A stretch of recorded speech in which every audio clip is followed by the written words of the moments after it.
United States of America. I was reading some declassified documents on Zionism sent to the FBI in the 1950s, and I wanted to share it with you guys. These letters were sent to Edgar Hoover, former director of the FBI between 1924 to 1972. In November 1916, the World Zionist Organization at London, England, submitted a proposition along the following lines to Great Britain. It proposed that the organization use its influence among the world Jewry to bring the United States of America into World War I on the side of the Allies, provided that Great Britain, in exchange for this service, would set aside the territory known as Palestine. So the World Zionist Organization got the US to go into World War I so they could get Palestine. Now, this letter is about a conversation in class at George Washington University in 1956 that scared somebody so much they sent it to the FBI. Last night's class was particularly heated. An American Jewish student points out the disservice done to Judaism by Zionism because it demands allegiance to Israel first. While in the Marines, some of his Jewish friends related stories of Jews who have been asked by Zionists to divulge confidential and secret information. These Zionists put pressure on American Jews by telling them that their first allegiance is to Israel. What you're hearing is these Zionists hijacked a beautiful religion called Judaism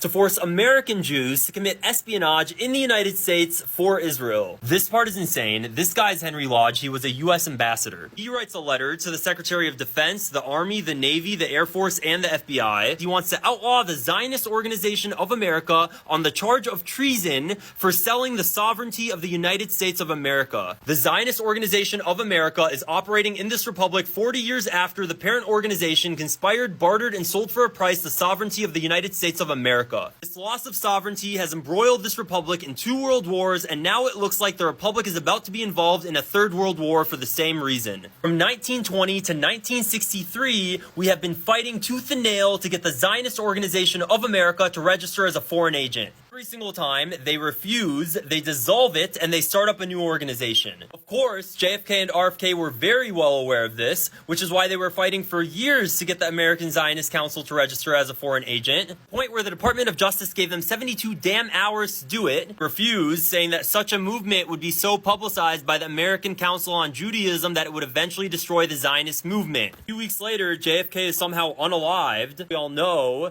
Lee Harvey Oswald unalived JFK, and Jack Ruby then unalives Lee Harvey Oswald. The Warren Commission, not once does it ever talk about the Mossad or Israel. But of course, this article states, if you want to know about my brother Jack Ruby, you should talk to Halil Silverman. That's his rabbi. This is Halil. He actually died this year. This guy, Jack Ruby's rabbi and apparent BFF, was past president of the Zionist Organization of America. If you're president of the Zionist Organization of America and he fought in the Israel war, it seems like he'd be the kind of Zionist that would force American Jews to pledge allegiance to Israel first. And I went through his interview in the Warren Commission. He lied. He said he saw Jack Rubenstein at the synagogue on the 23rd, and then in another interview he said he didn't. And then in 2013 he lies during interview and the reporter catches him. He says that Jack Ruby says he did it for the American people. The reporter then cuts him off and he's like, no, actually Jack Ruby never said that. He said to show that the Jews had guts. And the rabbi responds and he's like, yes, he did mention that, but I don't like to mention it. I think he said I did it for the Jewish people, but I've tried to wipe that statement from my mind. Just so y'all know, the narrative right now is that Jack Ruby unalived Lee Harvey Oswald because he was so mad that he unalived JFK. How does that make sense when your rabbi and apparent best friend